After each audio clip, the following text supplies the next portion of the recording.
अमृत का कलश लेकर गए पर जी ने मना कर दिया, अरे तुम ठगिया हो। क्या हो आप? ठगिया, क्योंकि बिन में बराबर की वस्तु का किया जाता है।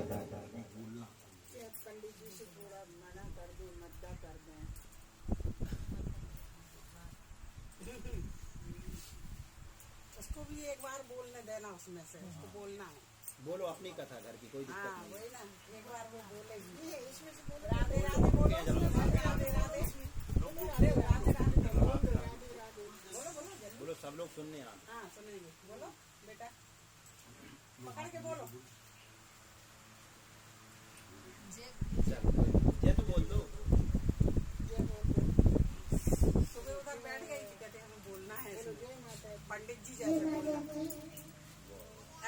Very good, very good. तो देवता कहते हैं कि वो मनुष्य बड़े धिक्कारी पुनीत आयोजन में सम्मिलित नहीं हो पाता, क्योंकि देखिए जीवन में कभी किसी को टाइम नहीं, कभी किसी के पास टाइम नहीं, हर व्यक्ति नहीं, पर कुछ समय ऐसा निकालो, प्रेम कर लो, कुछ थोड़ा सा आए के घड़ी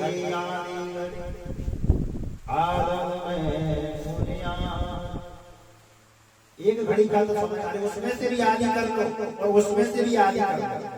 आदम में तुलसी संकट सारे हरे हो जाता, कई प्रकार के अपराध, कई प्रकार के पापों का नाश हो जाता है। पर समय तो निकालो, भगवान को अपना मान कर तो देखो, उसके पद चरणों में चलकर तो देखो।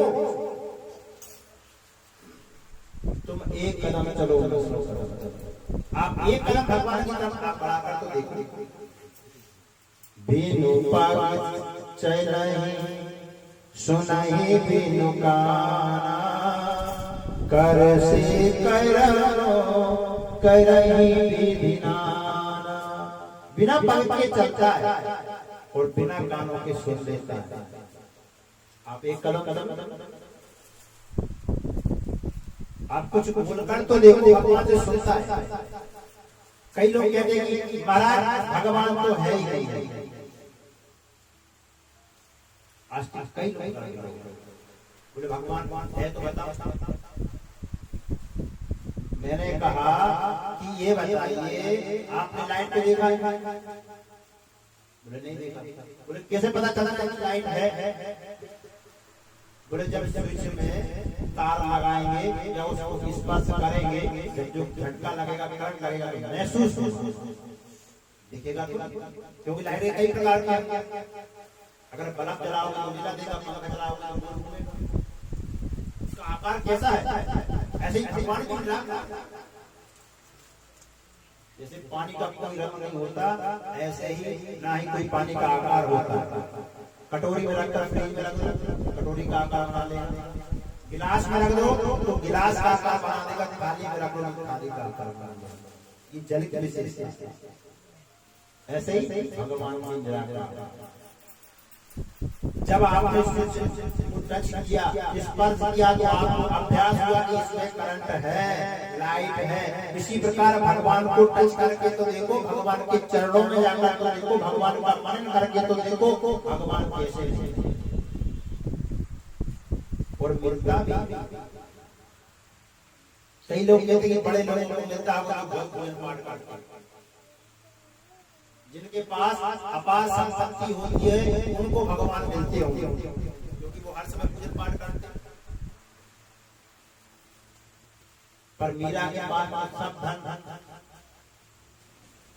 छोड़ दिया और भगवान का नाम धनी, कौन सी धनी? मीरा। कहते साधु संतों को मिलते हैं, ऋषियों को मिलते हैं, जंगल में जाकर तपस्या करने से मिलते हैं। अगर जंगल में तपस्या करने से भगवान मिलने लगे तो शेर तो हमेशा जंगल में ही रहता है। शेर जंगल में ही रहता है, जंगल का राजा होता है। अगर जंगल में जाकर तपस्या करने से, जंगल में जाकर रहने से भगवान मिलते तो सबसे पहले शेर को। और क्या कहते हैं? बोले भगवान गंगा जल में, नर्मदा में, जलाशय में जाकर तपस्या करने से भगवान मानते हैं। अगर बताइए जल में तपस्या करने से भगवान मानते हैं, जल में रहने से भगवान मानते, तो मछली मेंढक पक्षी में नित्य वास करते हैं, उनको तो बहुत जल्दी जलना। पर ऐसा नहीं है। निर्मल मन जन सोई पावा, किसको मिलते हैं? मोहित बट चलो छिद्र नमा, जिसकी आत्मा निर्मल होती है, जिसका ऐसे पुरुषों को भी भगवान का सत्संग मिलता है, भगवान की कृपा होती है, भगवान का दर्शन होता है। बोली राधे राधे।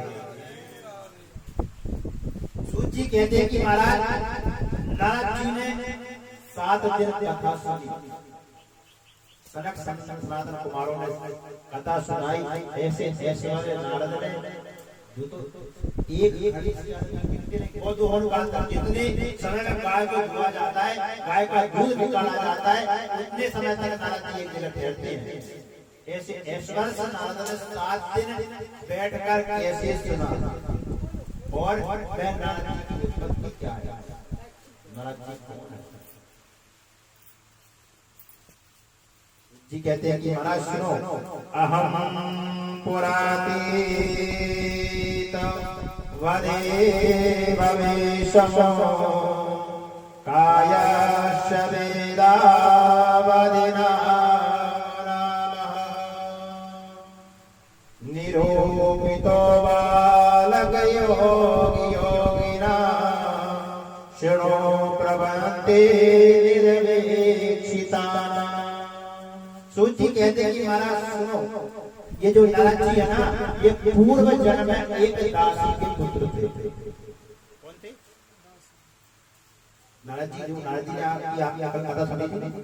इस सनातन चारों भाइयों ने सर्वप्रथम किसको भागवत कथा सुनाई थी? तो किसको सुनाई थी? नारद जी। बद्रीनारायण धाम, हरिद्वार।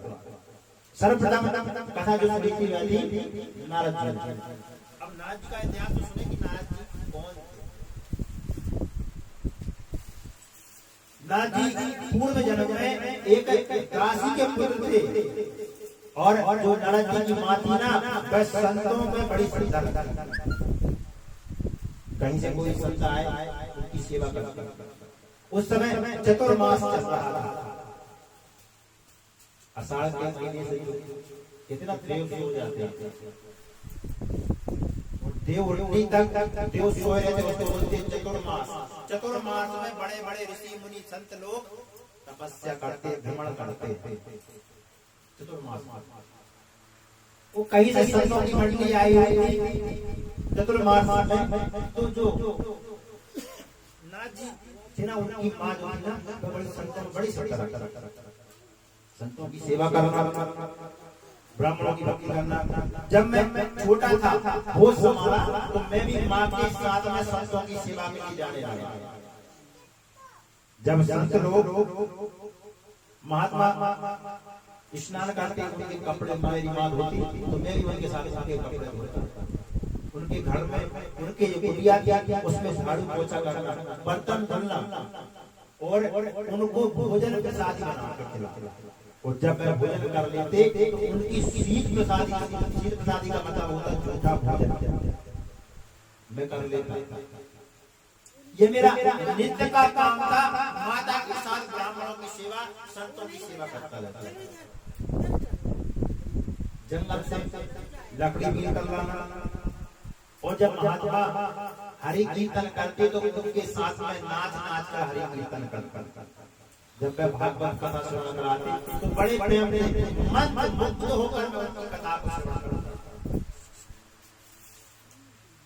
एक समय के बाद जब चतुर्मास समाप्त हो गया, तो संतों का डेरा वहां से आगे चलते, मैं भी संतों के साथ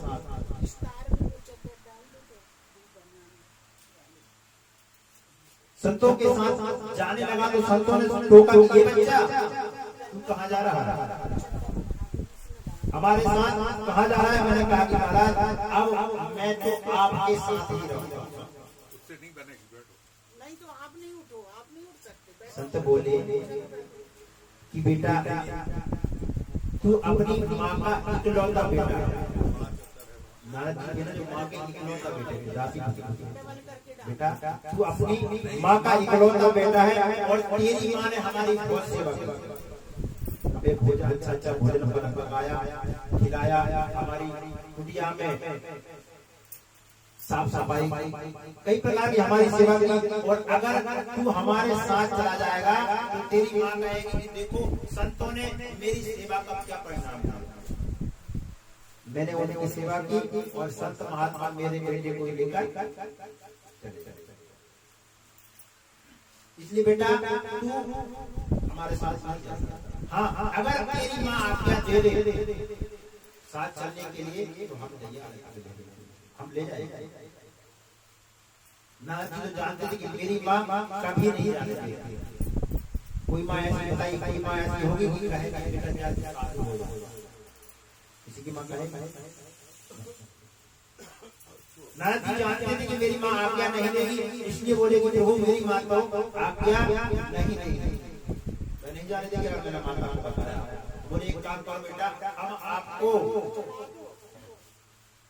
भगवान नाम का मंत्र आपको यही देते हैं, आप यही लेकर भगवान के नाम का जप जप भगवान के नाम का गुणगान करो। और जब माँ स्वर्ग को सिधार जाए, परलोक को चली जाए, तब आप हमारे पास आकर हमारी मंडली में सम्मिलित हो जाए। नारद जी मन में विचार करने लगे, हे माँ हे प्रभु कब मैं आपका गुणगान करूं।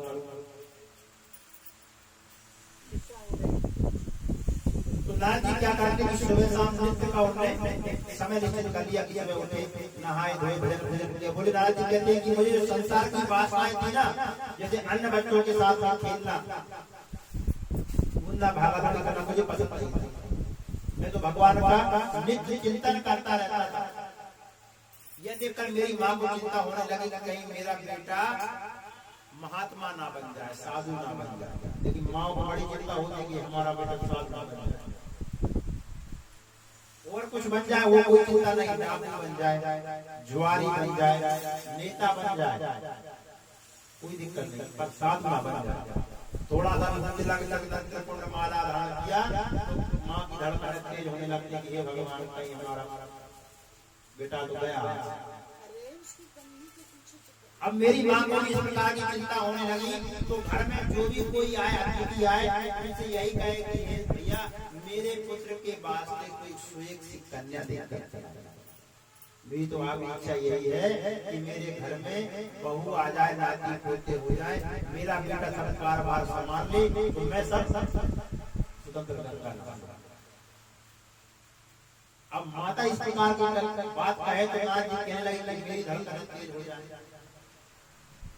अभी तो मैं इंतजार कर रहा था कि माँ जी पर लोग को सुधारेंगी तो मैं हरि भजन करूंगा, संतों के साथ में जाऊंगा। अब माता ने अगर विवाह कर दिया तो फिर देवी जी का इंतजार करना पड़ेगा, मेरा तो पूरा जीवन इंतजार में निकल जाएगा। हे भगवान कुछ ऐसी दया करो जिससे इस संसार के प्रपंच से मैं अपने आप ही छुटकारा पाऊं। और हुआ भी यही, भगवान ने मेरी सुनी। एक समय सायकाल के समय मेरी माँ कंडा लेने के लिए जा रही थी। अचानक देखा कि रास्ते में एक सर्प पड़ा हुआ था, माने धोखे से उसके ऊपर अपना पैर रख दिया। और उसी समय नाग ने मेरी माँ को और मेरी माँ का प्राणांत हो गया। जब मेरी माँ का प्राणांत हो गया, किसी बच्चे ने आकर मुझे खबर दी कि हे नारायण तुम्हारी माँ का स्वर्गवास हो गया। मेरा मन बड़ा दुखी हो गया कि मेरा इस संसार में माँ के अलावा कोई नहीं था और वह भी मुझे छोड़कर चली गई। इसलिए प्रभु मेरी आंख से एक आंख से गर्म आंसू आने लगे, एक आंख से गर्म आंसू आने लगे। पर जब दूसरी तरफ सोचा कि अच्छा हुआ मेरी माँ चली गई, अब मैं संत बनकर संत महापुरुषों की सत्संग में रहकर सत्संग करूंगा। तो इस खुशी के कारण मेरी दूसरी आंख से ठंडे आंसू आने लगे। व्यक्ति रोता है ना, आंसू आते हैं उसमें दो प्रकार के आंसू। कैसे महाराज? बोले जब व्यक्ति कोई खुशी में रहता है, भाव दो प्रकार होता है, या तो अति खुशी होती है उसको तब भाव होता है, या अति दुख होता है तब भाव होता है। जब अति खुशी होता है ना, किसी काम का उसको लगता है तो उसकी आंख जो आंसू आते हैं ना वो ठंडे आते हैं, और किसी दुख के कारण होता है तो भगवान मेरे साथ भी यही हुआ। जब मुझे पता लगा कि मेरी माँ की मृत्यु हो गई है, मेरी माँ का प्राणांत हो गया है, तो मेरी आंख से गर्म आंसू आने लगे। जब मैंने ध्यान किया कि अच्छा ही हुआ, कम से कम माँ चली गई तो मैं अपना जीवन संतों की सेवा में लगा दूंगा। उस खुशी के कारण मेरी दूसरी आंख से ठंडे आंसू मैंने माँ की कर्म से मृत्यु होकर अपना झोला झोला संभाला और उत्तर की दिशा में चलते बस संत मंडली को खोजते खोजते मैं उत्तर की दिशा में चला गया, जहाँ संत लोग जा रहे थे। अनुग्रहे महामन्यः प्रतिष्ठा विश्वमुद्या। मैंने संतों का अनुग्रह मार्ग उत्तर की दिशा में पड़ा। रास्ते महात्मा लोग गए थे। अब महात्मा कहाँ गए, कब गए, कब तक ढूंढते ढूंढते परेशान होकर एक महात्मा जी मिले।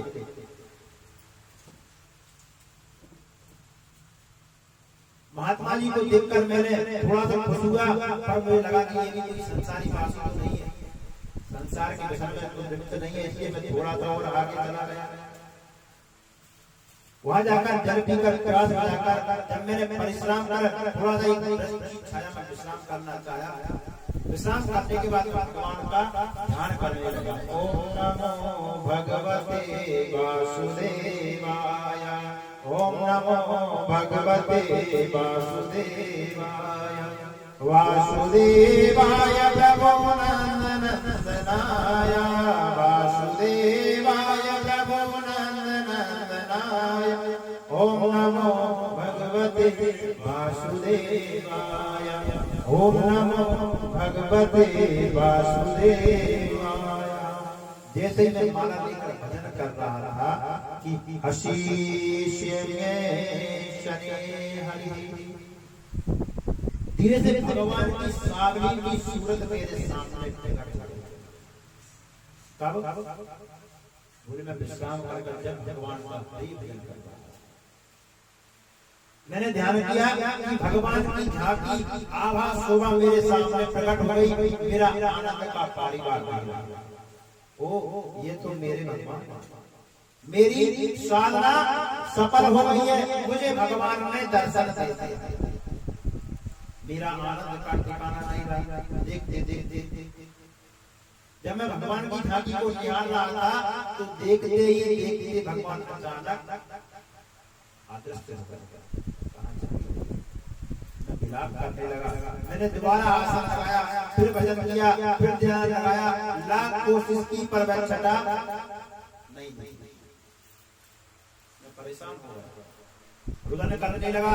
अभी अवक्याम याराणा दुर्सदा कृषि योगिना। जब मैं परेशान हो गया कि आकाशवाणियों की हे वत्स, तुम अभी परिपक्व योगी नहीं बने हो। जब आप परिपक्व योगी बन जाओगे तो नित्य मेरा दर्शन पाओगे। तुम अभी इसके अधिकारी नहीं। ये सुनकर आप इस प्रकार की सहायता करोगे तभी हम मिलेंगे। तो मैं बोला महाराज जब मैं परिपक्व नहीं हुआ तो आपने आगे दर्शन क्यों दिया? जब मैं आधा पता हुआ क्यों दर्शन? ऐसी सुंदर छटा दिखाई दी और कहीं भाग गए, आदर्श हो गए। मेरा तो मन बड़ा दुखी हो गया है। भगवान बोले ये मैंने रूप चतुरा की चटनी चटाई, रूप सुधार चटनी चटाई आने वाला तू भ्रष्ट हो गया। पर बहुत दिन बीत जाएंगे, कदापि मुझे बहुत दर्शन करते हैं। ऐसा कहकर आकाशवाणी मौन हुई। मैं उसी पेड़ के नीचे ठंडी छाया में बैठकर भगवान का भजन करते करते एक बार महाप्रलय आया। पूरी समुद्र, पूरी धरती समुद्र में विलीन हो गई। मैंने भी अपने शरीर का वहीं, और जब दूसरा जन्म मिला तो कहा दासी पुत्र, मैं कौन था? दासी पुत्र। दूसरे जन्म में ब्रह्मा का पुत्र होगा। अगले जन्म में क्या होगा? और जब भगवान की कृपा हुई, भगवान का भजन किया, भगवान के अनुकरण पर चला, भगवान का चिंतन किया, तो एक दासी पुत्र ने ब्रह्मा जी का पुत्र।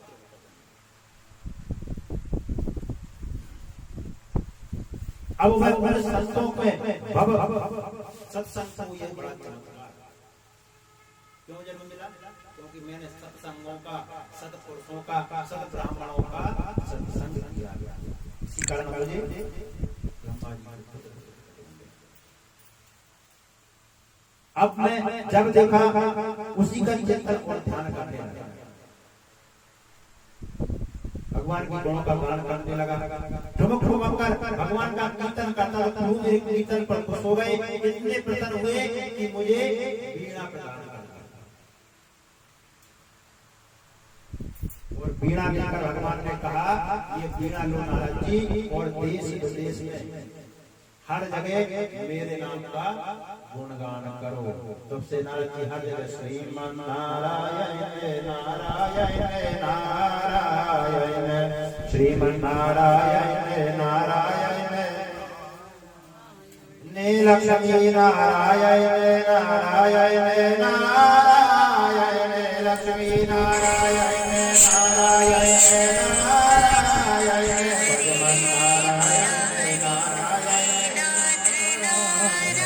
भगवान नारायण नारायण नारायण, बदरी नारायण नारायण नारायण, बदरी नारायण नारायण, श्रीमन नारायण नारायण नारायण, श्रीमन नारायण नारायण नारायण। देवदत्तामिमां वीणां स्वरब्रह्मा विभूषितां, मूर्छयत्वा हरिकथा गायमानश्चरः। तब से उनके गीतों को घूम घूम कर व्यास जी कहते हैं, इसलिए आपसे निवेदन है कि आप गोविंद के गुणगान गाओ। फिर देखो कितना आनंद आता है, क्योंकि कलयुग जो है ना, हरि कीर्तन, कल भी बताया गया था कि कलयुग में क्या सबसे अच्छा गुण कौन सा है? कलयुग जो है ना, अब गुणों से भरा हुआ है।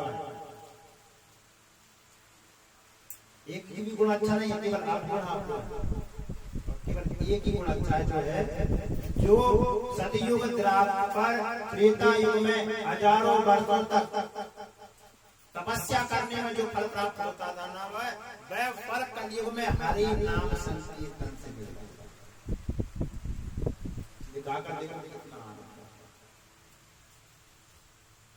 कहते हैं कथा में कीर्तन होना चाहिए, चाहे भले 1 मिनट का हो या 2 मिनट का, क्योंकि उससे निद्रा देवी जो है ना, पता लगा कथा सुनता है और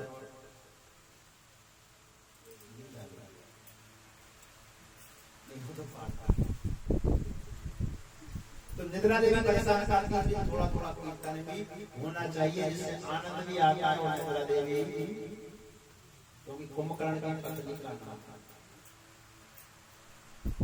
जब कुंभकर्ण मारा गया तो भगवान ने कहा कि ये स्वामी मैं अब कहाँ जाऊं? बोले तुम भक्तों के हृदय में वास करूं कब? बोले कोई भक्त कथा सुन रहा है या कोई कथा का श्रवण कर रहा है, श्रवण करते करते आलस हो जाए तो उसके चित्त पर विराजमान होगा, नींद आ जाएगी, कथा सुनेगा ही नहीं, कैसे भक्त हो पाएगा? कई लोग तो ऐसी जगह घर में नींद नहीं आती, चलो कथा में चले, आराम से बैठेंगे, 2 घंटे की नींद हो जाएगी और अपना उपस्थिति भी दर्ज हो जाएगा।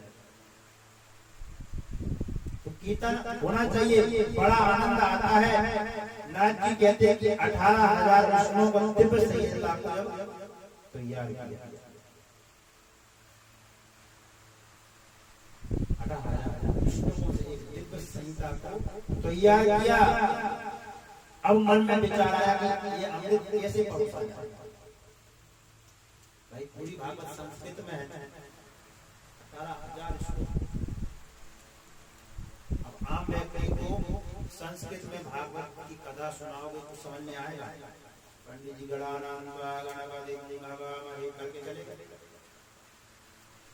सुबह पाठ होता है, संस्कृत में किसी को समझ में आएगा? अब विचार करने लगे कि ये जो 18,000 श्लोक है इनको भगवतों में, भगवत प्रेमियों में कैसे परोसा जाए? तो परमहंसों की कथा है, कैसे परोसा? ऐसा कौन सा उपाय है जिससे यह भक्तों में परोस किया जाए? तब नाथ जी कहते हैं कि गणेश जी को बुलाया। गणेश जी ने इस कथा को संस्कृत से हिंदी में परिवर्तित किया और 18,000 सूची ने सुना। सनक सनातन ने नारद जी को यह कथा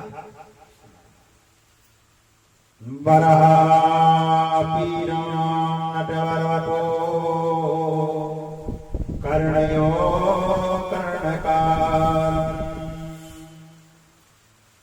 कहते हैं कि हे प्रभु, ये नारद जी का परिचय हमने सुन लिया, अब हम ये सुनना चाहते हैं कि संहिता, ये जो 18,000 की संहिता जो थी आपने जो बताई ना कथा, ये 7 दिन लगा परीक्षित इस प्रकार की जगह बैठकर कथा सुनते हैं, इसका क्या कारण? एक ही जगह 7 ऐसी कथा नहीं हुई कि उस समय 2 घंटे सुन ली, 3 घंटे सुन ली, फिर 24 घंटे का कितना प्रदूषण, 7 दिन कंटिन्यू। और उत्तम पार्की, उत्तम श्रोता परीक्षित को ही कोई सुना। क्यों सुनी कथा? परीक्षित सुखदेव जी ने पात्र क्यों माना? सुखदेव ने परीक्षित को क्यों पात्र?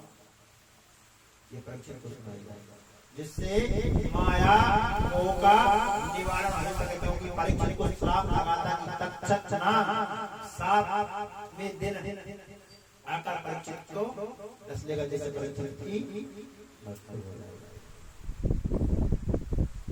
ईश्वर से प्रार्थना की महाराज जिस व्यक्ति का 7 दिन में मरना सुनिश्चित हो गया हो उसको मुक्ति का उपाय क्या? ये नहीं पूछा कि हम मरे नहीं, उपाय मुक्ति कैसे, मुक्ति का साधन। सूची कहते हैं कि इसकी सुनियो, बात उस समय की है जब महाभारत का युद्ध जब हुआ ना, सभी कौरव मारे गए युद्ध में, पांडवों को विजय से प्राप्त हो गई। अंत में युद्ध के विशाल में गधा ने दुर्योधन का वेदन जंगा जंगा को भी तोड़ दिया, तो वह दुर्योधन सब छोड़कर अपने शिविर में चले गए 5 पांडव।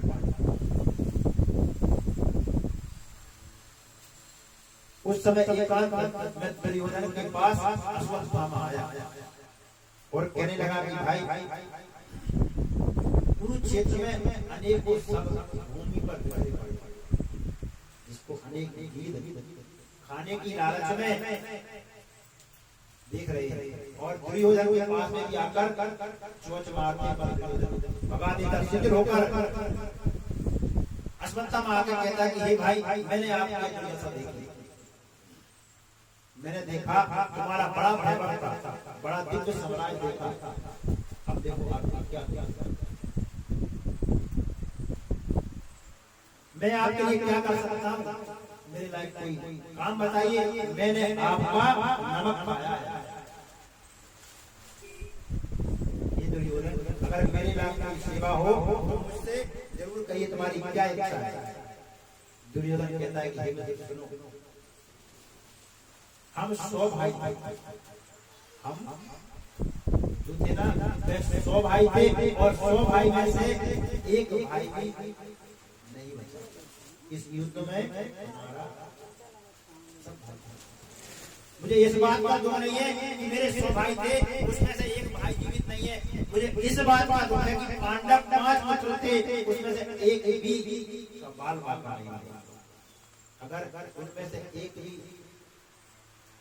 स्वर्गति को प्राप्त हो जाता, एक ही मर जाता, तो मेरे मन को थोड़ा सा मिलता। अश्वत्थामा कहता है कि भाई दुर्योधन, अगर तुम्हारे मन में यही है तो मैं तुम्हें वचन देता हूं कि तुम एक का कहते हो, मैं 5 पांडवों के सर काट कर लेके आऊं। आप एक ही बात कर रहे हैं। दुर्योधन कहता है भाई ठीक है। ऐसा कहकर अश्वत्थामा वहां से चला गया और विचार करने लगा कि इस समय जो 5 पांडव है ना, वे युद्ध से आए हुए उनके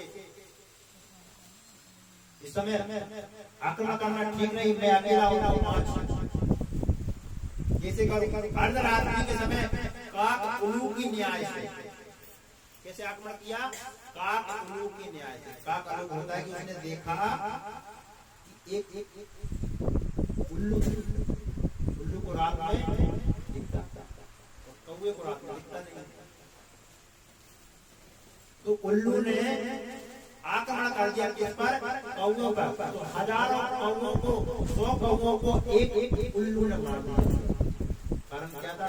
काक उल्लू की न्याय से। रात के समय उसको यह नीति बड़ी अच्छी लगी, विचार करने लगा कि अर्धरात्रि का समय है, 5 पांडव अपने शिविर में सो रहे होंगे। सोते सोते 5 पांडवों का सिर काट कर दुर्योधन को सौंप। पर कहते हैं कि जब भगवान की इच्छा नहीं हो तब बाल बाल कर सके, जो जग में बिना हरी इच्छा से तो कुछ भी नहीं हो सकता। भगवान कहने लगे कि हे पांडवों, आज जो है ना उत्सव की रात्रि है, आज हमने विजय की प्राप्ति, चलो बाहर चलकर उत्सव मनाओ। 5 पांडवों को लेकर वहां से चले गए,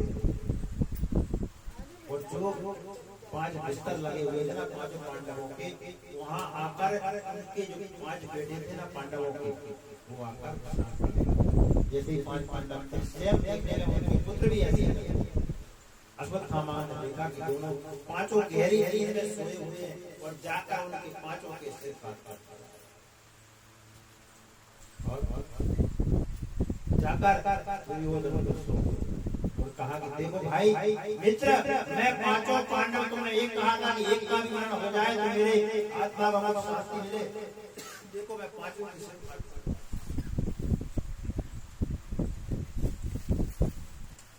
5 के सिर काट कर लिया। मित्र दुर्योधन ने देखो देखो आप एक मांग रहे थे, ये देखकर दुर्योधन की बहुत पसंद आई। जब गौर से देखा तो पहचान गया, और पहचानते ही दुर्योधन बहुत दुखी होकर बोला कि अरे अश्वत्थामा, ये 5 पांडव नहीं, ये तो उनके पुत्र हैं, ये तो निर्दोष थे, तूने ये क्या कर दिया?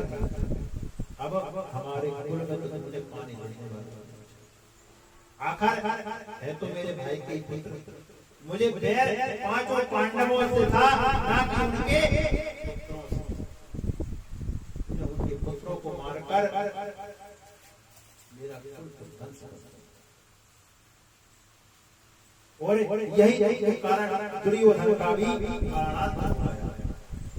अब अश्वत्थामा में घोड़ा, अगर पांडव नहीं मरे हैं तो निश्चित अब मुझे भी नहीं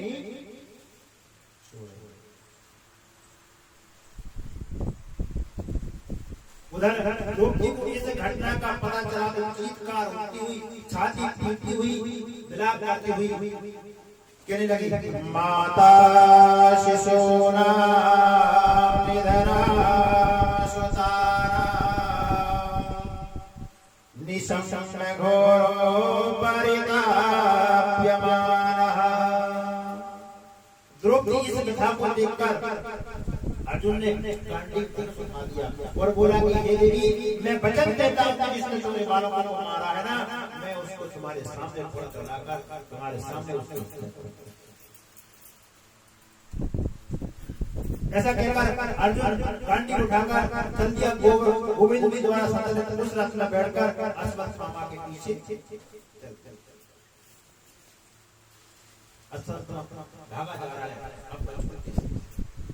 ये जानकर अब अर्जुन मुझे छोड़ने वाला नहीं है, ये सोचकर उसने अर्जुन के ऊपर मस्त चला। अर्जुन घबरा गया। भगवान कहने लगे कि हे अर्जुन, तुम क्यों घबराते हो? तुम्हें तो ब्रह्मास्त्र चलाना भी आता है और ब्रह्मास्त्र को शांत करना भी आता है। ब्रह्मास्त्र अर्जुन ने भी ब्रह्मास्त्र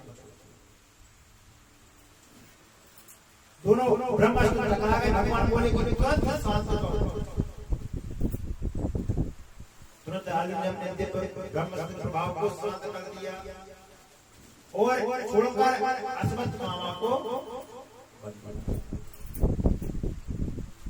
रस्सियों से पूरी तरह बांधकर रथ में लाकर पटक दिया। भगवान कहते हैं कि इसे बांध क्यों रहे हो, इसको मार दो। ये आदत आई है, इसने सोचते हुए बालकों का वध किया है, इसको छोड़ना नहीं है, मारना है। ये बालकों का अर्जुन कहते मम प्रमोदं शुभतं बलं स्त्रियजाडतं प्रपन्नविरतं भीतं विभुहन्ति धर्मविद्यः। भगवान कहते हैं कि जो धर्म बेटा पुरुष स्त्री को, बालक को, मतवाले को, पागल को और सोते हुए मारता है ना, उनको नहीं छोड़ना चाहिए।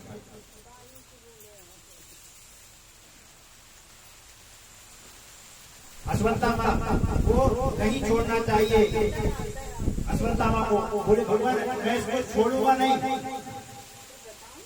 मैं इसको द्रौपदी के सामने ले जाकर और बांधकर अश्वत्थामा को रथ में डालकर द्रौपदी के सामने खड़ा कर दिया। द्रौपदी अश्वत्थामा पर नजर पड़ी, तुरंत खड़ी हो गई और अश्वत्थामा की रस्सियों को खोल ले गई। जब अर्जुन ने अश्वत्थामा को द्रौपदी के सामने लाकर खड़ा किया, तुरंत देखकर दौड़ती हुई अश्वत्थामा की रस्सियां खोलने लगी। मुञ्चतामेषा ब्राह्मणो निरतां गुरुः। कहती है हे महाराज, आप ये क्या कर रहे हो? ये ब्राह्मण देवता है और ये केवल ब्राह्मण ही नहीं, आप ये क्या कर रहे हैं? ये तो लोग इसको आप पढ़ कर लेके आए ना, अश्वत्थामा को, ये ब्राह्मण है, ब्राह्मण की हत्या नहीं करना चाहिए। और ब्राह्मण के साथ में ये आपका गुरु जी का पुत्र है, गुरु भाई है। अरे गुरुपुत्र गुरुदेव के समान नहीं होते, ये आपके गुरु जी का पुत्र है और आप उसको रस्सियों में बांधकर पटकते हो। भूल गए हो गुरुदेव के एहसानों को? गुरुदेव के आपका कई प्रकार के एहसान जो आपको धनुर्विद्या सिखाई है ना, गुरु जी ने सिखाई है, और आप उनके बेटे को बांधकर मारने के लिए लाए। सरहस्यो धनुर्वेदा सविता गोप संवसः।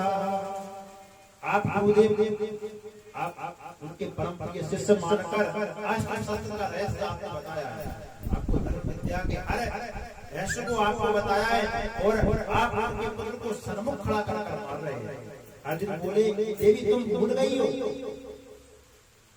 ये ब्राह्मण तो है, मैंने मान लिया, ये हमारा गुरु भाई भी है, गुरु जी का पुत्र भी है, पर तुम्हें एक बात बोले कि इसने तुम्हारे पांच पुत्रों को सोते हुए समाप्त कर दिया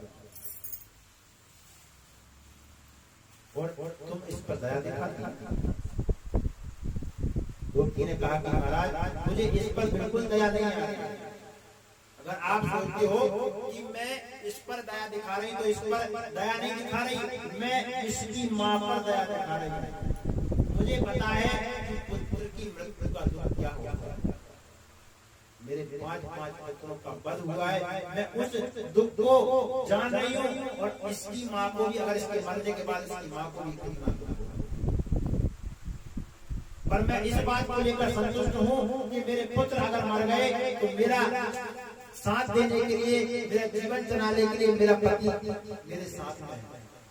पर आपके गुरु जी तो नहीं रहे, और गुरु जी ना रहने के बाद आपकी गुरु माता का एक ही सहारा है, आपके गुरु जी का पुत्र। आप उसे भी मार दोगे तो बताइए आपकी गुरु माता का सहारा कौन करेगा। मैं इस वेदना को समझता हूँ स्वामी, इसलिए आप इसको नहीं मारोदस्य जननी कौमती पतिदेवता यथा हम व्रतवतारो हम दिव्यमुखी महु। धर्मराज युधिष्ठिर जी द्रौपदी के वचन पहुंचे। धर्मराज जी युधिष्ठिर थे ना, वह द्रौपदी के वचनों को बहुत उत्तम लगे और तुरंत आदेश किया कि अर्जुन द्रौपदी बिल्कुल ठीक कह रही है। जैसा भी हो गुरुपुत्र हमारे लिए वंदनीय होता है, इसे नहीं मानना चाहिए। बीच में आकर टेढ़ी कर ली, ये भैया आप क्या कह रहे हो, इसको छोड़ दो। मैं तो अपनी गला पड़क रही, मैं इसको नहीं छोड़ूंगा, मैं इसको दंड अवश्य दूंगा, मैं इसको कदापि जीवन दान। अर्जुन बोले भैया मैं भी वचनबद्ध हूँ, मैंने द्रौपदी को प्रण किया था कि तुम्हारे बालक के हत्यारों को तुम्हारे सामने रखा। जब बात उलझती चली गई तब अर्जुन द्वारकाधीश से आकर कहते हैं कि हे सरकार, अब आप ही कुछ उपाय बताइए, आप मौन क्यों खड़े हो, अपना मंत्र कुछ बताइए। भगवान कहते हैं तस्मात् शास्त्रं प्रमाणेत कार्यकारं व्यवस्थितो। भगवान कहते हैं, जो टेढ़ी टांग वाला है ना, कहते हैं कि क्या करना चाहिए और क्या नहीं करना चाहिए, इसका शास्त्र साक्षी होता है। जो शास्त्र का है वो करो। शास्त्र क्या कहता है? शास्त्र कहता है कि ब्रह्मवत्पुरनः तप्यम् आततायि मदारणा भयोभिर्मनानाता परिपाहसन् शासनम्। शास्त्रों में स्पष्ट लिखा है कि ब्रह्मवत्पुरनः, ब्राह्मण का कभी वध नहीं करना चाहिए। और शास्त्र में ये भी लिखा है कि आततायि आततायी होता है पाप होता है, छोड़ना भी नहीं चाहिए। अब तो बात लग गई, मारना भी नहीं चाहिए और छोड़ना भी नहीं चाहिए। क्या करें फिर? अर्जुन कहते हो कि जय हो महाराज, आपने तो बात को बोल मार कर दिया, दोनों की बात बोल दी। एक तरफ कह दिया कि ब्राह्मण को मारना चाहिए और दूसरी तरफ कह दिया कि आततायी को छोड़ना भी नहीं चाहिए, तो हम क्या करें? आप सीधा क्यों नहीं बोलते? भगवान कहते हैं कि सभावितम कहे अपजस्यताहु मरण को न समदारुणदाहु। संभावित कहे अपजस्यताहु। अर्जुन को जब कुरुक्षेत्र में भगवान ने विराट रूप लिया था उस समय की बात याद आ गई। बोले क्या? तुरंत भगवान को बाप स्मरण आ गया। अर्जुन ने अश्वत्थामा की सिर की चमकती हुई मणि को निकाल कर सिर से धक्का मारकर उन्हें याद आ गया कि ब्राह्मण बड़े कितना ही पापी हो, कितना ही अतात्यायी हो, अगर मारने योग्य ब्राह्मण का अपमान कर धक्का मारकर निकालना मृत्यु के समान हो जाता है। किसी ब्राह्मण का आपने अपमान कर दिया तो वह मृत्यु के समान हो जाता है। उसकी मणि को छीन लिया और धक्का मार देते सिर से। इस अपमान भगवान अस्वस्थता में अपने मन में रख दिया और ज्वाला से जलता हुआ सोचने लगा कि इस पांडवों के वंश में अब पानी देने वाला भी नहीं छोड़ूंगा। इस पांडवों के वंश मैंने 5 पुत्रों को तो मार दिया। इधर पांडवों से भगवान बोले कि हे पांडवों, अब हमें भी आज्ञा दिया जाए, बहुत समय हो गया, कुछ समय द्वारका में जाकर अपने भक्तों का उद्धार किया। जब भगवान ने द्वारका जाने के लिए अपने रथ में कदम बढ़ाया तो बड़ा अद्भुत झांकी देखी। एक चरण धरती पर, एक चरण रथ पर, सभी प्रणाम कर रहे हैं, भगवान गोविंद जा रहे हैं। उसी समय एक कोई अबला नारी आकर चित्कार करते हुए गोविंद के प्राण पैरों को पकड़ बोले पाहि पाहि महायोगे देवदेवं जगत्पति नाभ्यात्मदं पत्रे यत्र मृत्यु परम परः। बोले पाहि मां, हे पाहि मां गोविंद मेरी रक्षा कर, गोविंद मेरी रक्षा करे कहते हुए चरणों ने उस देवी को गिरते हुए देखा। भगवान सावधान देखने वाले हैरान हो गए कि अचानक ये कौन आ गया। पीछे से आकर भगवान को किसने पकड़ लिया। पाई पाई महायोग, हे भगवान मेरी रक्षा कर। ध्यान से देखा भगवान ने, ये तो पांडवों की कुलवधू, ये तो अभिमन्यु की पत्नी उत्तरा, पांडवों की कुलवधू। अभिमन्यु तो वीर गति को प्राप्त हो गए, चक्रव्यूह, परंतु गर्भवती होने के नाते उत्तरा सती ना हुई। आजकल ये बेचारी विकल चरणों में पड़ी है। प्रभु सावधान होकर मुस्कुराते बोले कि अरे देवी क्या हुआ, क्यों डराती हो। आज जाकर बोलती है कि आज मुझे अतिरिक्त आपके अलावा कोई नहीं दिखता, आपके अलावा मेरी रक्षा कोई नहीं कर सकता, आप मेरी रक्षा कर सकते। इस त्रिभुवन में और कोई मुझे दिखाई नहीं दे रहा। भगवान कहते अनन्या सिद्धयन्तो मां ये जना परशुपासते तेषां नित्यायुक्तानां योगक्षेम। भगवान का तो अवतार ही भक्तों की रक्षा क्या परेशानी है मुझे बताइएगा। उत्तरा कहती है प्रभु मेरे गर्भ में ज्वलन, एक अंगार जैसा चल रहा है, एक ज्वाला उत्पन्न हो रही है, मेरी रक्षा कर। भगवान समझ रहे हैं अस्वस्थ ब्रह्मास्त्र छोड़ा सीधा उत्तरा के गर्भ में प्रवेश कर। भगवान ने तुरंत अंगुष्ठी के समान रूप बनाया और चक्र लेकर उत्तरा के गर्भ में प्रवेश कर गए। उस ज्वाला को परीक्षित उस गर्भ में देखा। भगवान की सुंदर शरीर को देखकर प्रसन्न हो। देखिए गर्भ में उत्तरा के गर्भ में भक्त और भगवान दोनों एक साथ। माँ के उदर में, माँ के गर्भ में भक्त और भगवान एक साथ विराजमान हो। उत्तरा के गर्भ में जाकर भगवान ने परीक्षित, इसलिए उनका नाम परीक्षित। जब उनका जन्म हुआ ना परीक्षित, जन्म होने के बाद बच्चा रोता है तो ये रोए नहीं, आकर परीक्षित कर रहे हैं। परीक्षित मतलब परीक्षा कर रहे, चारों तरफ देख रहे हैं कि जिस प्रभु ने, जो चतुर्भुजधारी ने, जो शंख चक्र गदाधारी ने पूरे गर्भ में जाकर मेरे प्राणों की रक्षा की थी, प्रभु देखी नहीं। चारों तरफ देख रहे हैं, उनका नाम कृष्ण भगवान की जय। गर्भ में जाकर उत्तरा के भगवान ने उसकी रक्षा की। पुनः प्रभु मंद मुस्कुराते हुए प्रकट हुए और पांडवों से कह रहे हैं कि भैया अब हमें आज्ञा दीजिए।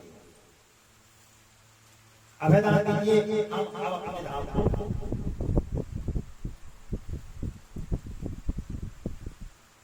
और जिसको जो मांगना हो वह मांग।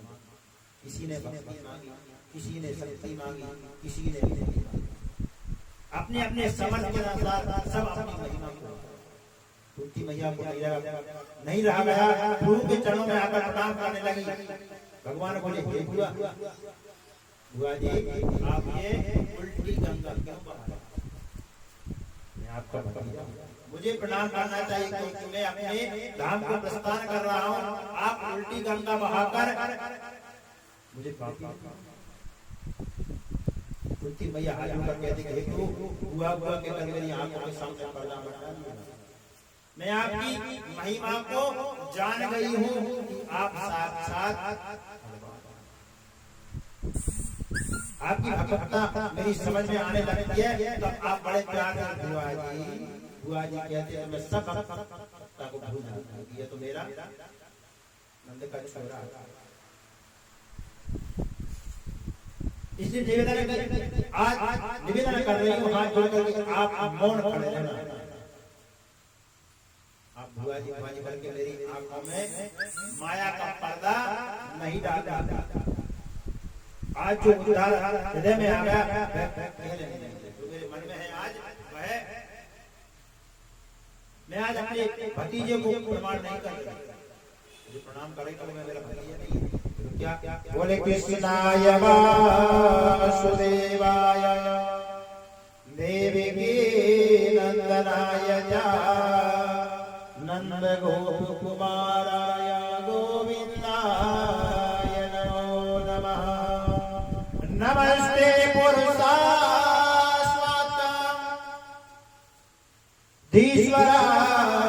प्रकृते परम। इस प्रकार कुंती मैया ने 26 श्लोकों में भगवान की स्तुति की। कुंती बोली कि देखिए सरकार देवी की 8 आप 8वें आप आए। विवाह होते बेचारी को जेल खाने में जाना पड़ा। देवी मां को विवाह हुआ और तुरंत ही अपने भाई ने भैया ने बंदी बना दिया। एक एक कर सब संतान को पकड़कर अपने भाई कंस उसकी बहन की आंखों के सामने मारे गए। सब अवाक होकर देखते रहे। अकेले पति वंचित विधवा कोई शत्रु बाहर का नहीं था। सब उसके शत्रु घर में बैठे हुए। शादी के बाद जेल खाने में डाल दिए। एक एक कर 7 पुत्रों को मार दिया। ये कोई शत्रु बाहर से कोई आएगा? ये सब सगा भाई घर में ही बैठा हुआ। कितने कितने षड्यंत्र रचाए गए पर कितनी बार आपने हमारी रक्षा की। मेरे 5 पांडवों को मारने के लिए भी तो कितने षड्यंत्र रचाए गए। आपने हर समय हमारी रक्षा की। क्या क्या गिनाओ महाराज और कब तक गिनाओ। अभी अभी देखिए मेरी कुलवधू जो थी ना उत्तरा, उसके गर्भ में प्रवेश कर आपने मेरी पुत्रवती के संकटों का हरण किया। मैं किन किन उपकार को आपको गरल सुदारी कैरही मिताई गोपद सिंधु अनल शीतलाई। मेरे पुत्र भीम को मारने के लिए जहर में रख दिया। मेरा पुत्र भीम था। परंतु जब मुझे वापस मिला बेटा 10,000 आदमियों के साथ, तो गोविंद मैं आपकी महिमा का कहां कहां आपने कई जगह। जिसके ऊपर गोविंद की कृपा होती है वह सब विश्व जो होता है वह अमृत हो जाता है। ये गोविंद मैं आपके गुणों को तक बखान करता हूं। इसलिए प्रभु मुझे और कुछ नहीं चाहिए। बोले क्या? बोले प्रभु मुझे विपत्ति पे विपत्ति दे दो। मुझे क्या दे दो? दुख दे दो।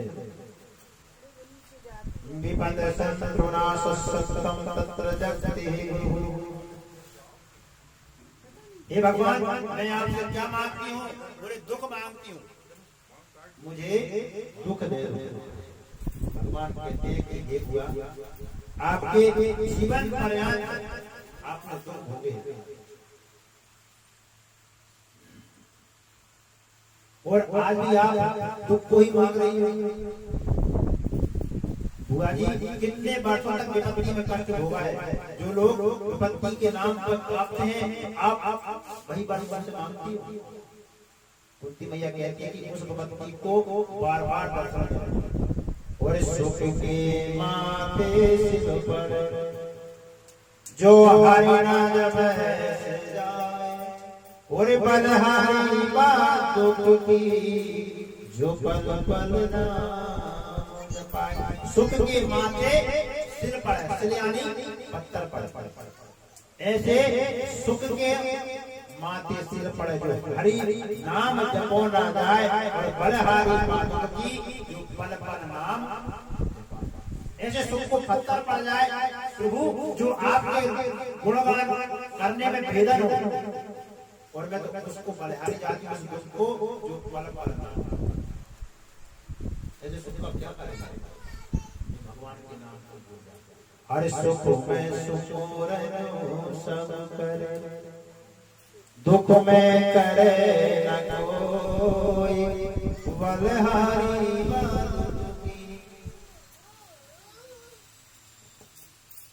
दुख में जब सुख आता है सब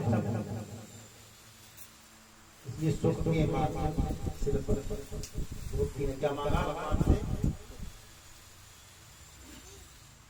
इसलिए कुंती मैया कहती है कि आपके दर्शन नहीं होते सिद्ध कोटियों संतों के साथ दर्शन होता। आप यहाँ पर आ रहे क्योंकि आप अकिंचनों के परिधन हैं। आपने आकर मुझे और मेरे पुत्रों का उद्धार किया, मेरी कुलवती का उद्धार किया। जब मैया ने आपने मट की ढोली तो मैया ने कान पर आपको ऊपर से बांध दिया था। जैसे आंखें बिल कर आप आंसू बरसत बहा रहे थे। उस दृश्य को जब चिंतन आता है तो मैं सोचती हूँ कि ये मेरा भतीजा है। पर जब आपकी महिमा याद आती है, आपकी भगवत्ता याद आती है, आप तो साक्षात हो गए।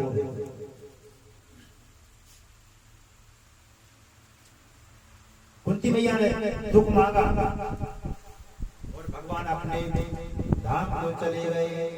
बहे सत्संग का दरिया अरे मन चलना बहे सत्संग का दरिया अरे मन चलना बहे सत्संग की दरिया मन चलना बहे सत्संग की दरिया अरे मन चलना अरे मन चलना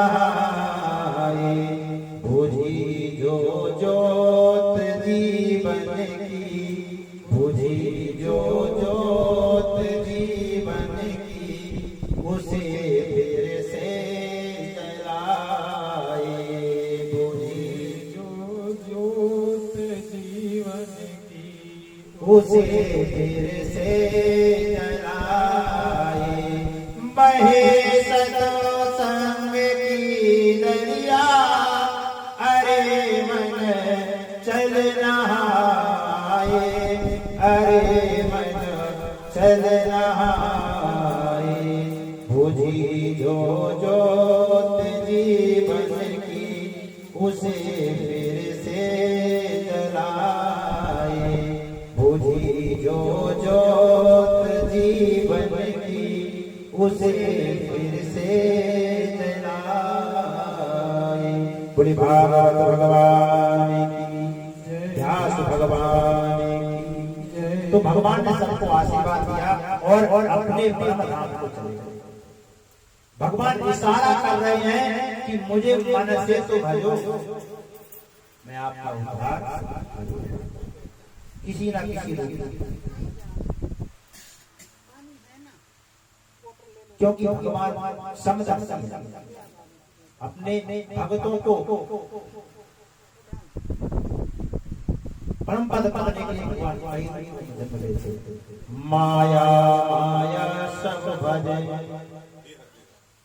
माधव भजे न कोई, एक बार माधव भजे तो माया तेरी हो। माया माया सब भजते हैं, आए पैसा आए पैसा आए पैसा, और माया के चक्कर में माधव को भूल जाते हैं, जबकि माया भगवान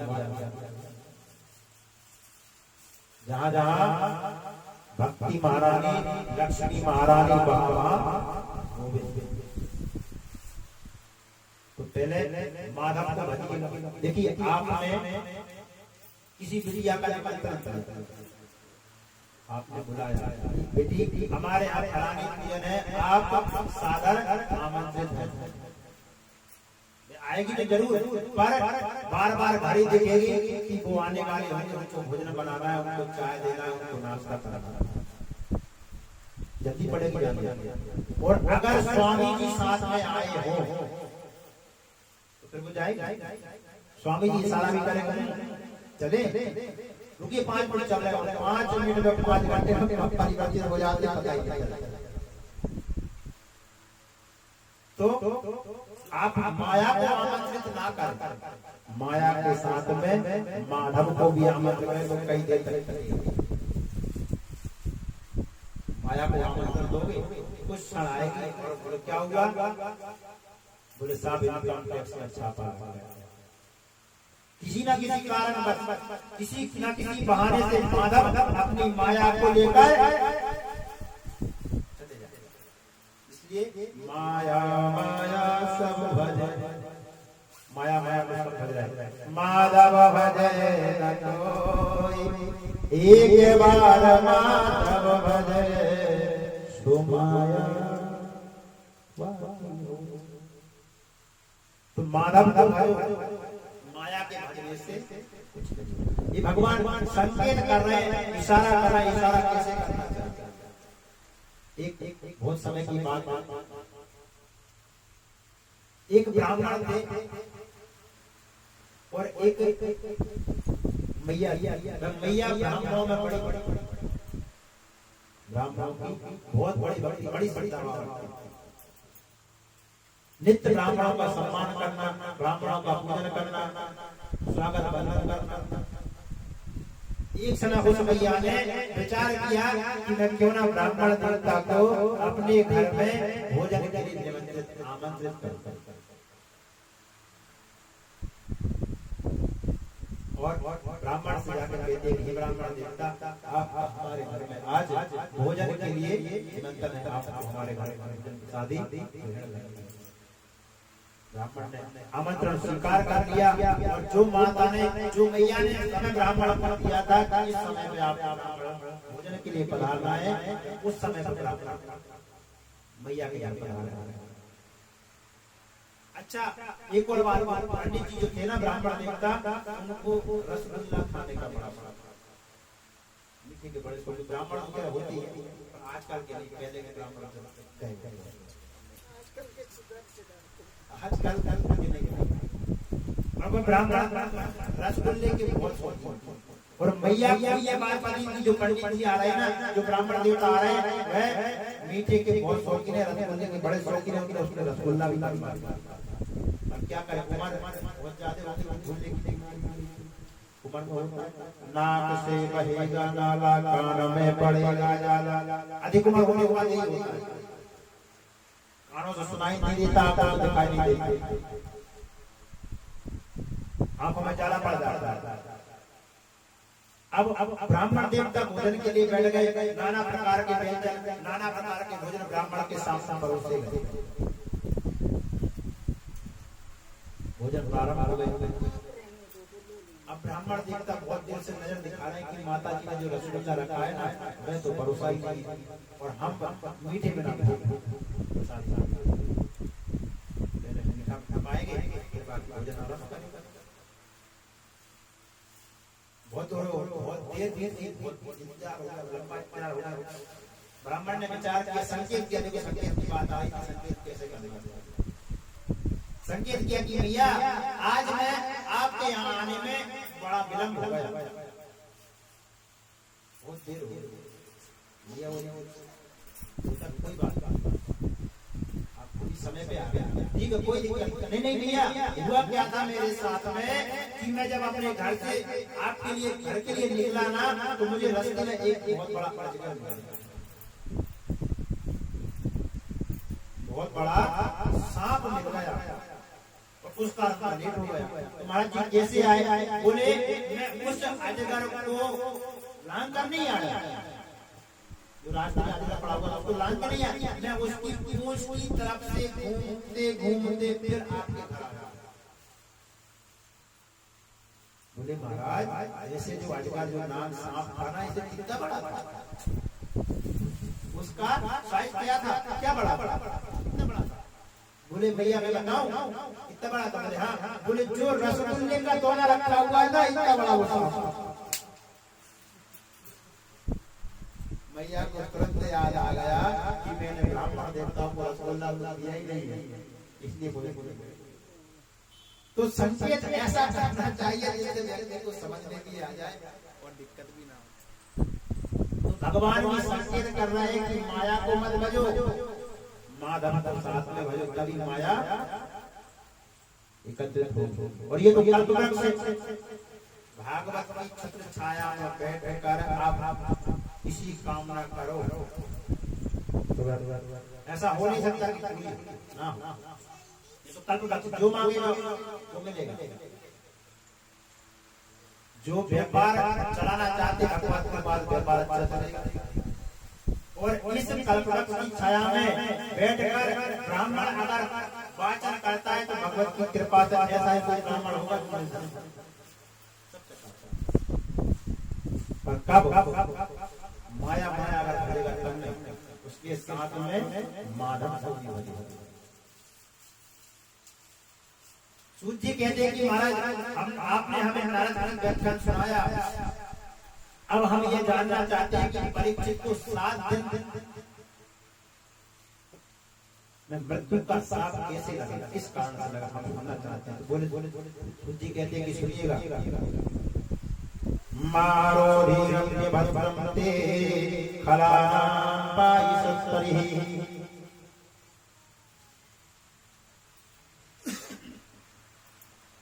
बोले एक समय की बात है महाराज, परीक्षित अपनी सत्ता को संभालते हैं,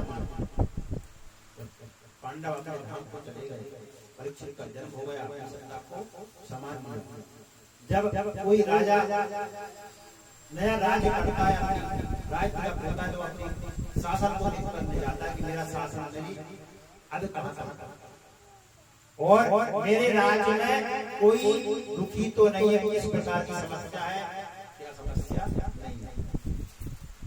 आज के समय में कोई मंत्री या पार्षद या जो भी बनता है तो अपना नगर देखता है कि मेरा नगर समाचार, जब उसको नगर का पता होगा, नगर के हालात पता होंगे, तब पूरा कुछ काम करेगा। परीक्षित भी अपनी भ्रमण करते करते सर्वत्र अपने देखा कि जहां भी जाता हूं सब मेरे पूर्वजों की प्रशंसा कर रहे हैं, जितने भी लोग हैं सब मेरे पूर्वजों की प्रशंसा कर रहे हैं। परंतु एक दिन मैंने बड़ा दृश्य देखा। क्या? बोले एक बछड़ा और एक गाय आंसू बहाते रोते हुए जा रहे हैं, एक निर्दयी दुष्ट उसके पीछे से मारता हुआ जा रहा है।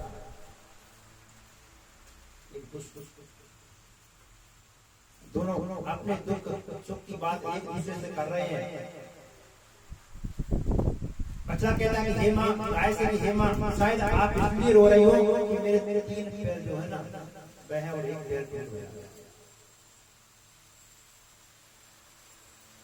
तुम परीक्षित की राज प्रकार की परेशान खुद हुए महाराज परीक्षित जैसे आगे बढ़े, उस दुष्ट को दंड देना चाहा, जो गाय और बछड़े के पीछे जो दुष्ट पड़ा हुआ था मारने के लिए, उसको दंड देना चाहा, मारने के लिए वो द्वत हुए।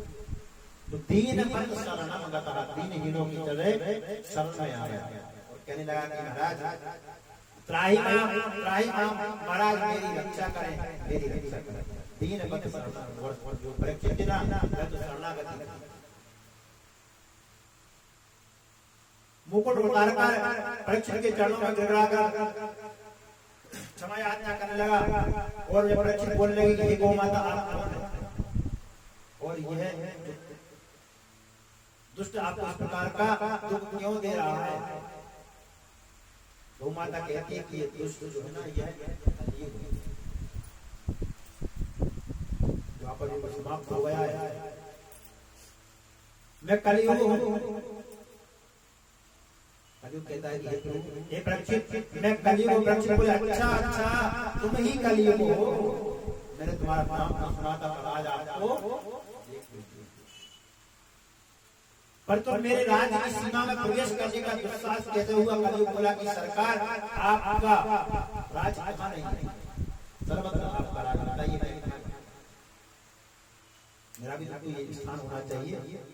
इस सप्तती वसुंधरा में एक छत्र आपका राज चल रहा है, मुझे भी देखो जिस स्थान दीजिए जहाँ मैं रह सकूं। मेरा भी बहुत बड़ा परिवार है, एक दो कमरे मुझे भी दे दो जिसमें मैं रह। जो स्थान बता देंगे मैं वही रह लूंगा। महाराज परीक्षित बोले अच्छा बताओ तुम में सबसे अच्छा गुण कौन सा और कितने दोष है सब बताओ। कली बोला महाराज दोषों का तो मुझ में भंडार, मुझ में जो है ना दोष अपार भरे हुए हैं, पर एक ही अच्छा गुण है। बोले क्या गुण है? बोले यत फलम नासुति तपसा न योगेन समाधिनः।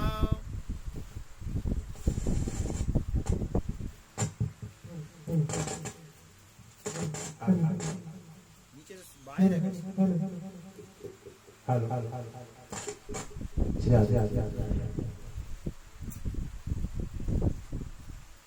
यद फलम नाभि तपसा न योगेन समाधिना तत्फलम लभते सम्यक् कलोकीले कीर्तिना। कलयुग में इससे सरल साधन कोई संभव नहीं है। ये की गुण है। बोले कलयुग में हरि हरि कल से मुझे पाया जाता है। ये बात परीक्षित को बड़ा अच्छा लगा। इस गुण पे तो रीझ है कि जो सतयुग द्वापर युग में कई प्रकार की तपस्या करने का फल प्राप्त होता है, कलयुग में हरि हरि कल से मिल जाता है। इस बात को लेकर परीक्षित प्रसन्न हो, इसी गुण पर उसके बोले जाओ हमें तुम्हें 4 स्थान देते हैं। बोले महाराज कौन कौन से? आप कौन कौन से फ्लैट हमारे नाम करते हैं बता दीजिए, कौन सी मल्टी है, कौन सा नंबर ब्लॉक है। बोले सुनिएगा। बोले धूम्रपान स्त्रीसूनाम यत्र धर्म चतुर्विधि। जहाँ धूम्रपान होता है, जहाँ मदिरा का पान होता है, जहाँ जुआ खेला जाता है, जहाँ पुरुष लोग रहते हैं और जहाँ जीव जंतुओं की हिंसा होती है। ऐसे 4 स्थान पर कलयुग गिड़गिड़ा कर बोला कि महाराज परिवार बहुत बड़ा है, 4 कानों में क्या होगा, 4 प्लेटों में क्या होगा, और जो 4 जने आदमी सब कोई एक अच्छा सा स्थान दे दो, सब झुकी झोपड़ी के लिए कोई कबड़ के पास दे दो। बोले महाराज इनमें गुजारा नहीं होगा, कम से कम गुण पर तो थोड़ा सा रीत जाइए। परीक्षित को वह गुण बहुत पसंद आया, इसलिए बढ़िया सी जगह को देते। बोले कहाँ? बोले कलयुग। बोले महाराज केवल स्वर्ण का निवास और मिल जाए तो अपना काम चल जाए। परीक्षित बोले कि पुनश्चवाय समानाय जात रूपा परम प्रभु। स्वर्ग में निवास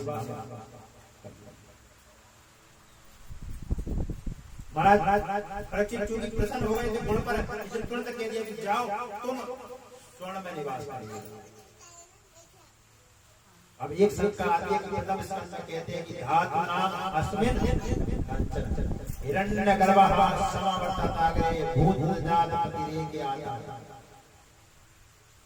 बाबूजी आप सब पूजन करते हैं, आप कहते हैं ना दक्षिणा चढ़ाइए, है ना, तो मंत्र बोलते हैं हिरण्यगर्भः समावर्तताग्रे, मतलब जो हिरण्य है ना, हिरण्यगर्भ भगवान विष्णु का सोने में निवास होता है। दक्षिणा क्यों चढ़ाई जाती है? आपका पूरा पूजन होता है, भगवान को स्नान कराते हैं, वस्त्र पहनाते हैं, जनेऊ चढ़ाते हैं, टीका लगाते हैं, चावल चढ़ाते हैं, फूल चढ़ाते हैं, इत्र धूप दीप दिखाते हैं, इसके बाद भोग लगाते हैं, भोग लगाने के बाद तांबूल इलायची डालते हैं, फिर बाद में दक्षिणा से पूजन में कोई पंडित जी से या मंत्र से या सामग्री में या यजमान के द्वारा कोई त्रुटि हुई है तो दक्षिणा से उस पूजन की पूर्ति, इसलिए कहा हिरण्यगर्भः समावर्तताग्रे। भगवान भी कहते हैं कि धातु नाम अस्मि कांचन, धातु में सोना मेरा रूप है, सोना है ना उसमें मैं खुद स्वयं निवास करता हूं। और इधर कलयुग का निवास भी दो देखते, एक सेट में एक कमरे में कैसे रह सकते। इधर भगवान ये भी कहते हैं कि धातु नाम अस्मि कांचन, और उधर परीक्षित ने सोने में कलयुग का वास कर दिया। बोले महाराज उस सोने में कलयुग का वास हो जाएगा जो अधर्म से कमाया गया, अनीति से कमाया गया, रिश्वत से कमाया गया, और जो मेहनत से कमाया हुआ सोना होगा ना उसमें भगवान का वास करेगा। बोले महाराज आज के समय में तो ईमानदारी से कमाना मुश्किल। बोले जड़ चेतन गुण दोष में विश्व की न करता। आज के समय में हर बार वस्तु में दोष, अन्न करने बैठो अन्न, भोजन करने बैठो भोजन में दोष, वस्त्र पहनोगे वस्त्र, आज के समय की हर वस्तु दूषित है। पर जो वस्तु भगवान को निवेदित कर दी जाए, तुदीयम वस्तु गोविंदा और तुभ्यमेवा समर्पयेत। आप कोई भी वस्तु खरीदे या कोई वस्तु ग्रहण करें, भोजन करें तो पहले भगवान को अर्पण कर दें, तुम्हें ही निवेदित भोजन करिए। भोजन खाना नहीं रहेगा, क्या हो जाएगा भगवान का। कोई भी वस्त्र पहने पहले भगवान को अर्पण कर दे, इसके बाद वस्त्र को पहने। कोई धातु वस्त्र चीज खरीदे पहले भगवान को अर्पण कर, उस वस्तु में, इस भोजन में, उस वस्त्र में भगवान का।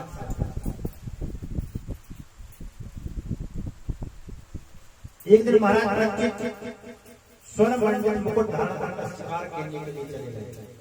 परीक्षित ने कलयुग को स्वर्ण में बांध दे दिया, इसमें सोने में आपका एक घर होगा सोना।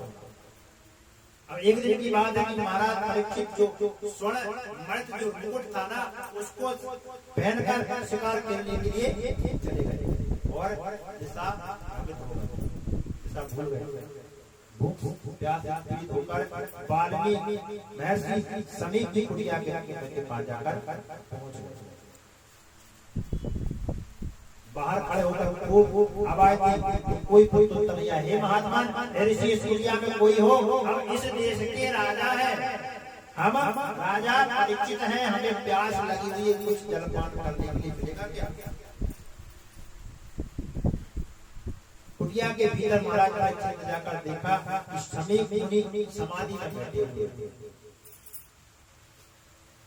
समाधि में बैठे हुए, कोई कोई उत्तर परीक्षित को नहीं मिला। अंदर जाकर देखा मूषां समाधिरारोहित, क्या समझ बैठे ये तो झूठी समाधि। विचार कर रहे हैं कि कहीं ऐसा ना हो कि राजा आया उसको कुछ आवाभगत करना पड़ जाए।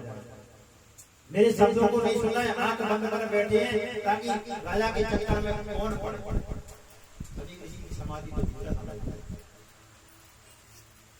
मैं कब से चिल्ला जा रहा हूँ, अरे राजा तो ईश्वर का अंश होता है।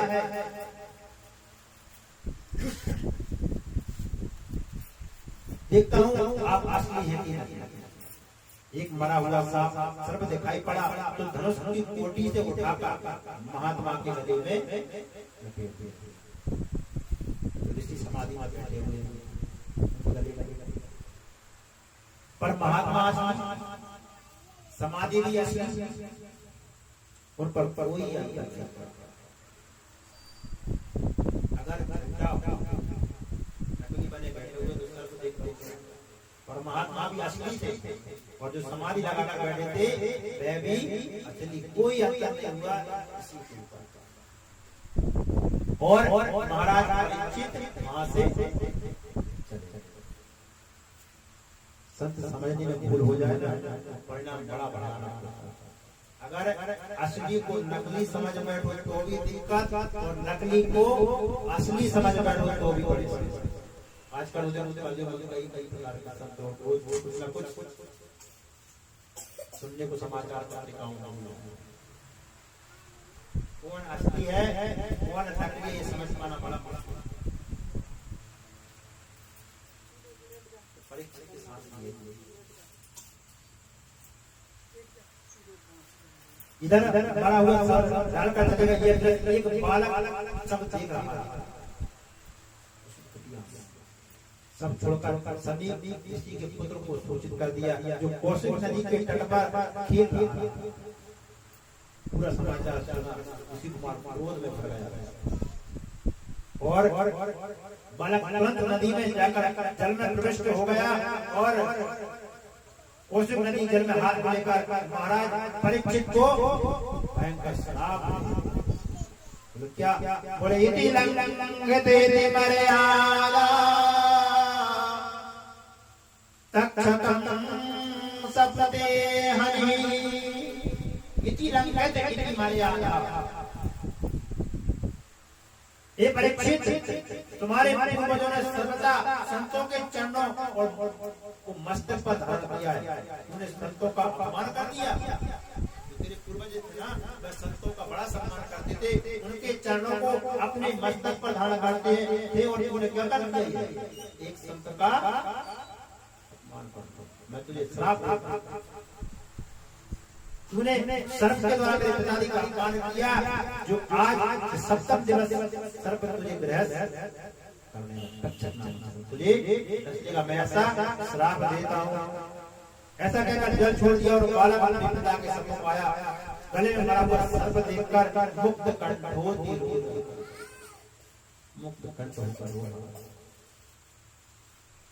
इतना क्रोध बालक हुआ कि अपमान की आग में जलता हुआ रोने लगा। जब जोर जोर से हुआ तो सम्मुख की समाधि टूट गई। नेत्र खोलकर देखा कि गले में मरा हुआ सर्प पड़ा हुआ है, उतार कर फेंक दिया। उस सर्प को गले से उतार कर फेंक दिया। पुत्र को गोद में लेकर कहा, बेटा तू क्यों रो रहा है? रोने का क्या कारण है? रो रहा है बेटा? कंठ आप लोग रोने के कारण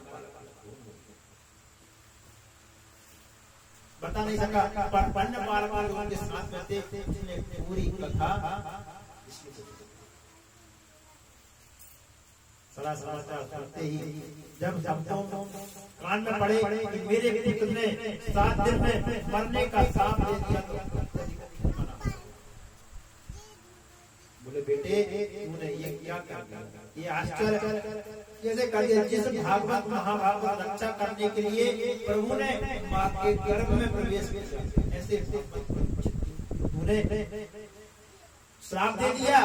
अब इस भारत भूमि पर परीक्षित जैसा धर्मनिष्ठ राजा नहीं मिलेगा। श्राप दिया, ये क्या कर दिया? जो प्रजा के धर्म को कहां कैसे होते हैं सब बड़ी भली भांति निभाता, कोई अपना नहीं था। उन्हें ऐसे धर्मनिष्ठ राजा को श्राप दे दिया। तुरंत अपने क्या आनंद किया पुत्र, अब जो होना था तो हो चुका, संत का श्राप कभी कहानी नहीं। अब क्या किया जाए? तुरंत अपने सेवक को भेजकर परीक्षित को समाचार सुनाया। जहाँ पर मैं सुना कि 7वें दिन मेरा मरना सुनिश्चित हो गया तो सर्वसत्या कर सीधे गंगा तट में तीर्थ में जाकर विराजमान हुआ। पश्चाताप मैं आग में जले हुए सब संतों को सर्वदा सम्मान। आज उन संतों का अपमान करने की भावना मेरे मन में कैसे आ गई, ये नीच सोच मैं कैसे कर सकता। विचार करते हैं कि मैंने हमेशा संतों का सदपुरुषों का सम्मान किया, ब्राह्मणों का सम्मान किया। आज उस ब्राह्मण को अपमान करने की ये नीच सोच मेरे मन में कैसे आ गई। अहो माया नमीचार्य कितम निगमसी ग्रहते यदि ब्राह्मण परीक्षित बार बार पश्चाताप करते हुए महाराज परीक्षित गंगा तट पर आकर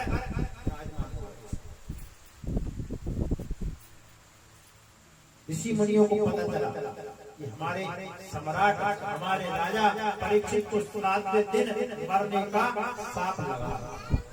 क्या किया जाए, जितने भी सिद्ध कोटि के महापुरुष थे सब परीक्षित के पास दौड़ दौड़ अत्रि वशिष्ठ बनः सदति हूँ सब अत्रि वशिष्ठ पराशर भृगु विश्वामित्र सभी संत इन संतों के समुदाय में परीक्षित जब गंगा तट पर आकर देखा तो गड़गड़ होकर दंडवत होकर प्रणाम करने लगा और कहने लगा कि महाराज मैं आज समझ गया कि सभी के मुनि ने मुझे श्राप नहीं दिया, मुझे आशीर्वाद दिया। जो इस प्रकार के इतने सारे महान संतों का मुझे दर्शन प्राप्त हो रहा है, कोई श्राप थोड़ी है। विधि पूर्वक पूजन किया और कहने लगे कि महाराज मैं समझ गया कि उस क्षण बंधु ने मुझे आग्रह संतों का अपमान कर दिया, पर अपमान के बदले मुझे श्राप नहीं। आप मुझे अनुग्रह प्रदान करने के लिए पधारे हो, आप समस्त संतों के चरणों में मैं बारंबार प्रणाम करता हूँ। पर एक बात पूछना चाहता हूँ महाराज, क्या बोले मरने वाले को क्या करना चाहिए? जिस व्यक्ति को पता चल जाएगा अंतिम समय आने वाला 7 दिन में मरना सुनिश्चित हो जाए तो क्या करना चाहिए?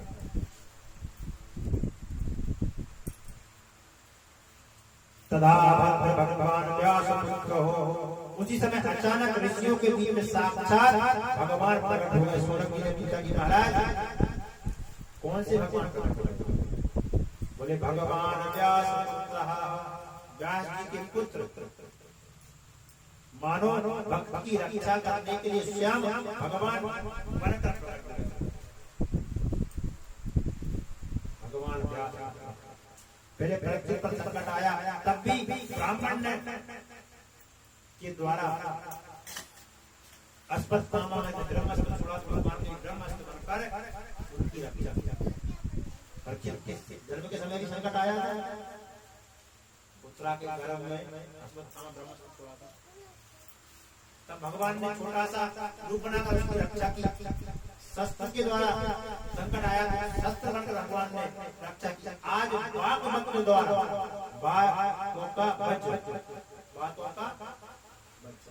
बातों के द्वारा संकट आया है, उसका व्यास भगवान भी बाप के द्वारा शब्दों के द्वारा ही उसका उद्धार करेंगे। भगवान सुखदेव निजानंद परिपूर्ण है भीतर आकर विराजमान हो गए।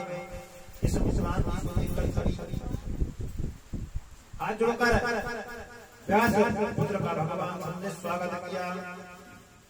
महाराज परीक्षित खड़े होकर दंडवत किया, आसन दिया, 16 बार भगवान व्यास पुत्र का पूजन किया।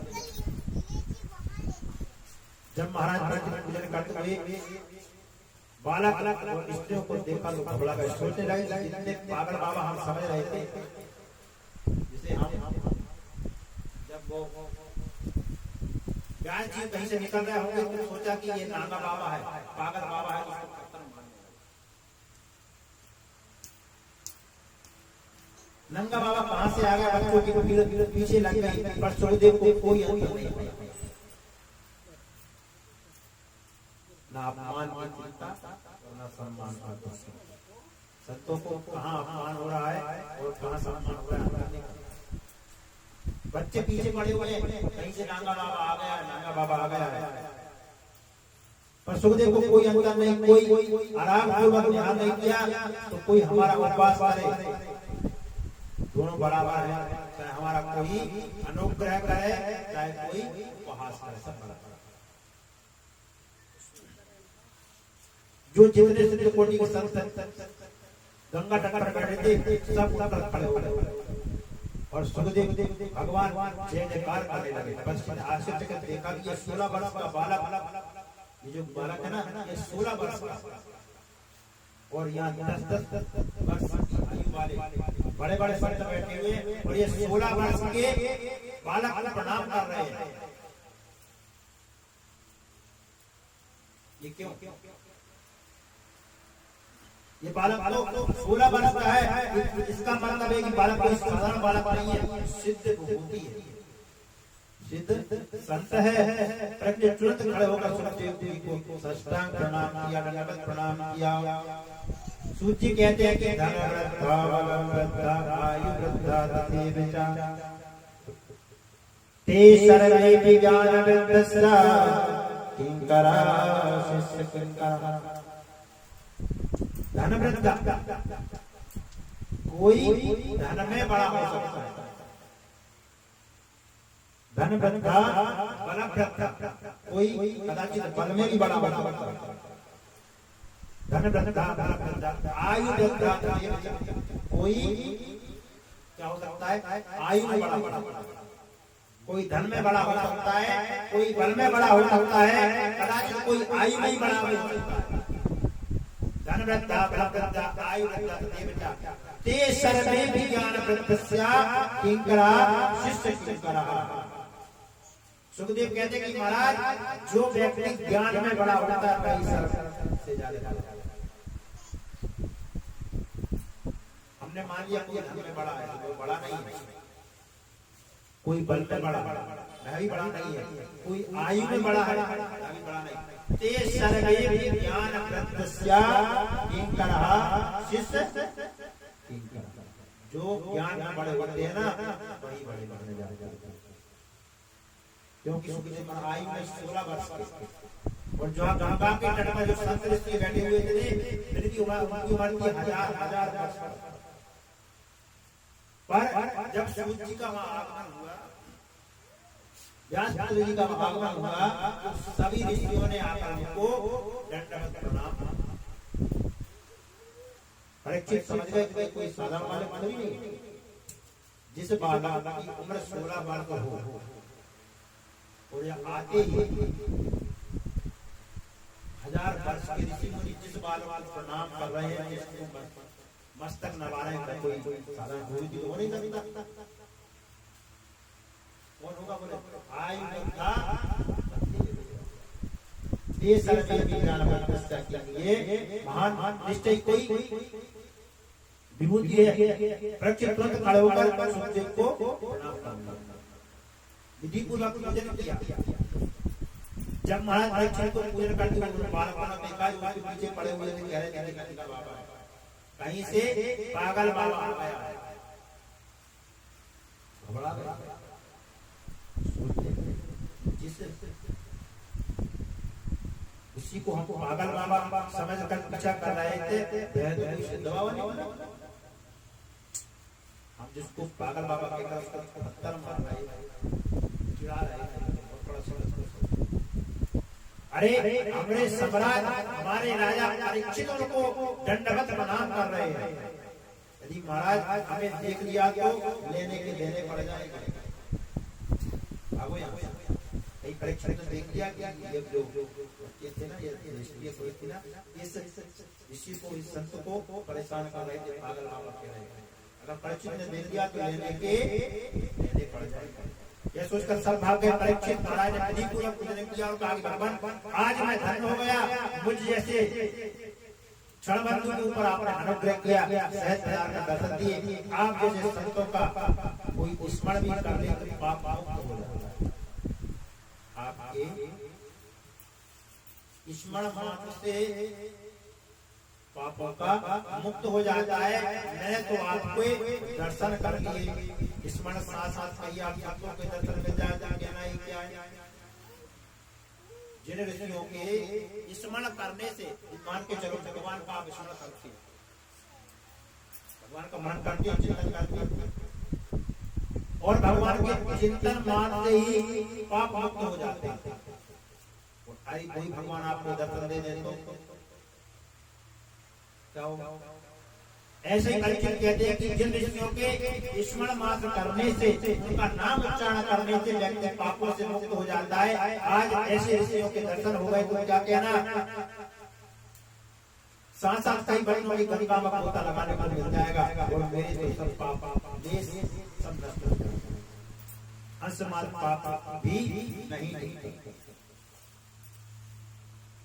परीक्षित कहते हैं कि मैं आज धन्य हो गया महाराज, केवल एक ही बात पूछना चाहता हूँ आपसे, आप योगियों को, परम गुरुओं को मैं एक बात पूछूंगा। जितने यहाँ ऋषि बैठे हैं, मेरे गुरु बैठे हैं, परम गुरु बैठे हैं, मैं उनसे पूछना चाहता हूँ कि क्रियामाणेन कर्तव्यम, क्या क्रियामाणस्य हर मरण प्राणी का कर्तव्य क्या होता है, जिसका अंत समय आ गया हो उसका कर्तव्य क्या है, उसको क्या करना चाहिए और क्या नहीं करना चाहिए। देखिए बताइए जीवन में क्या स्मरणीय है और क्या स्मरणीय है, किसको भूल जाना चाहिए और किसको याद रखना चाहिए, क्या बढ़नी है और क्या कर्तव्य है और क्या कर्तव्य है, कर्तव्य क्या है, क्या करना चाहिए और क्या नहीं करना चाहिए। इसे जरा विस्तार पूर्वक कहिए। सुखदेव बोले कि बैठने की देर नहीं हुई कि आप प्रश्नों की घड़ी लगा रहे। भाई कोई व्यक्ति आपके पास आया, उसको आप उठा लोगे, आसन दोगे, जलपान दोगे, जब थोड़ा सा थकान दूर होगी, कोई बात और आते ही घड़ी लगा लोगे, कहाँ से आए, कैसे आए, क्यों आए, क्या कारण था। भाई थोड़े बैठने का कोई आगे मेरा प्रेम को बैठाए। फिर कुछ नाग जी कहते कि जैसे आप ऐसे जो सत्पुरुष है ना, महापुरुष है ना, वह ज्यादा देर नहीं है, गोदो काल पर रुकते, इससे क्षण को क्यों गवाऊं। अगर मैंने आपका परिचय कैसे आए, कहाँ से आते निकाल दिया तो मेरा उद्धार करने का जो समय मेरे पास 7 दिन बचे, 8 बजे बचा ही नहीं, मेरे पास टाइम है, समय तो है नहीं। महाराज मैं और कोई नहीं पूछूंगा, उद्धार के लिए कोई उपाय बताइए। इसलिए मैं तुरंत प्रश्न किया कि अब ये प्रश्नों का समाधान देकर ही आप प्रस्थान करेंगे। बोलिबाल कृष्ण भगवान की जय, व्यास भगवान की जय, सुखदेव महाराज की जय। 2 मिनट हरि कीर्तन के बाद में आता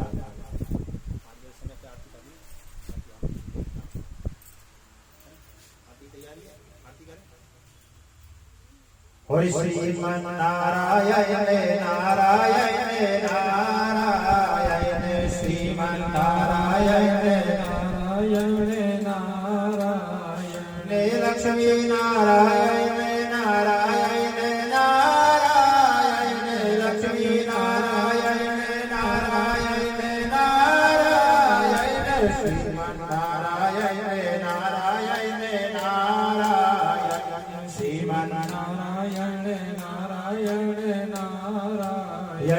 भजन नारायण नारायण नारायण, भजन नारायण नारायण नारायण, श्रीमन नारायण नारायण नारायण, श्रीमन नारायण नारायण नारायण। गए और गाले जल भीतर, गए और गाले जल भीतर, लड़ते लड़ते गए हारायण, हाजी लड़ते लड़ते गज हारायण, श्रीमन नारायण नारायण नारायण, श्रीमन नारायण नारायण नारायण, श्रीमन नारायण नारायण नारायण, श्रीमन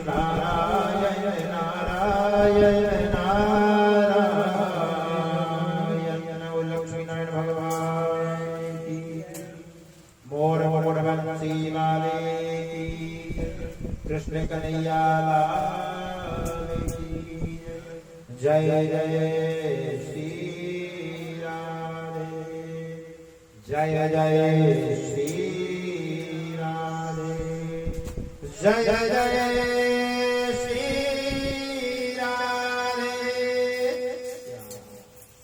सभी यथावत स्थान पर खड़े हो जाए और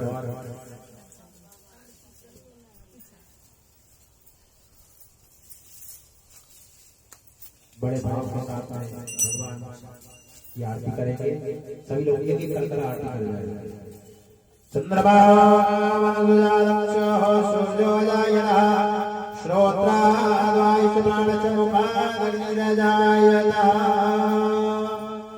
श्री भागवत भगवान की है आरती, पापियों को पाप से है तारती। श्री भागवत भगवान की है आरती, पापियों को पाप से है तारती। ये अमर ग्रंथ ये मुक्ति पंथ ये पंचम वेद निराला, नव ज्योति जगाने वाला।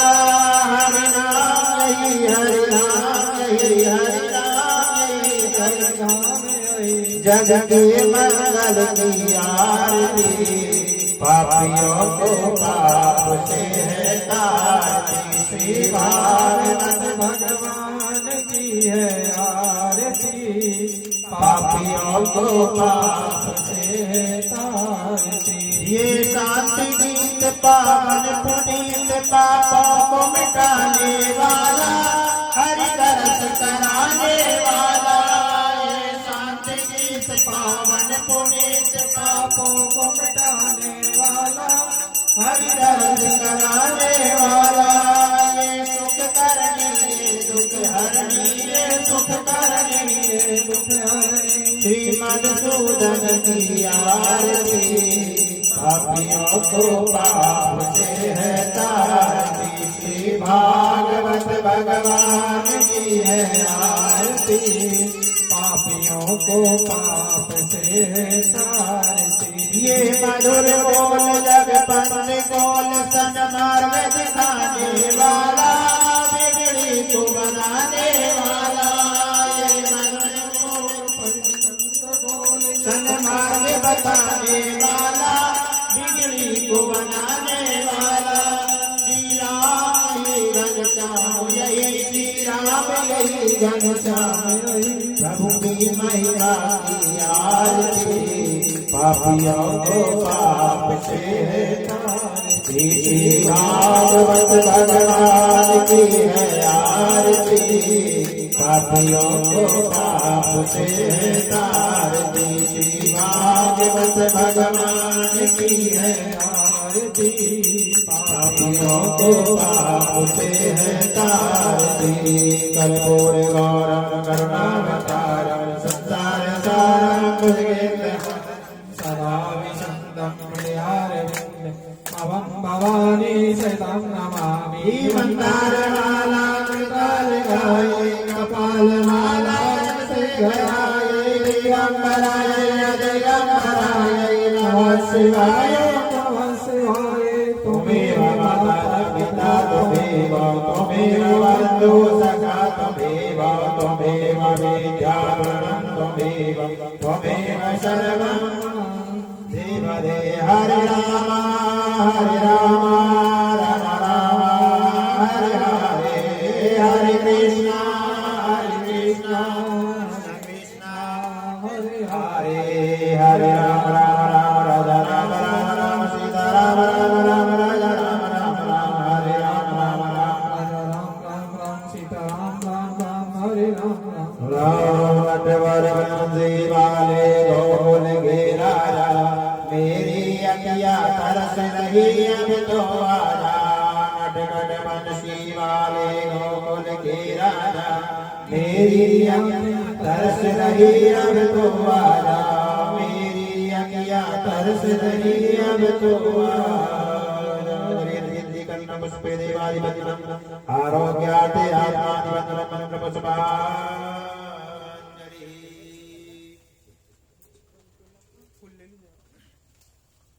जयेन जगमयदन्तदेवासाय धर्माणि पद्मान्यासन्नादेहागं महिमानः सर्वपूर्वे शान्त्याः शान्तिदेवाः। एकदन्ताय विद्महे वक्रतुण्डाय धीमहि तन्नो दन्ती प्रचोदयात्। गणपतिकाय विद्महे कर्मसिद्धये धीमहि तन्नो गौरी प्रचोदयात्। नारायणाय विद्महे वासुदेवाय धीमहि तन्नो विष्णु प्रचोदयात्। महालक्ष्मी च विद्महे विष्णुपत्न्यै धीमहि तन्नो लक्ष्मी प्रचोदयात्। नन्दनन्दनाय विद्महे यशोदानन्दाय धीमहि तन्नो विष्णु प्रचोदयात्। नानासुगन्धि पुष्पाणि पुष्पाणि परमेश्वरः प्राणपुष्पाञ्जलिं समर्पयामि।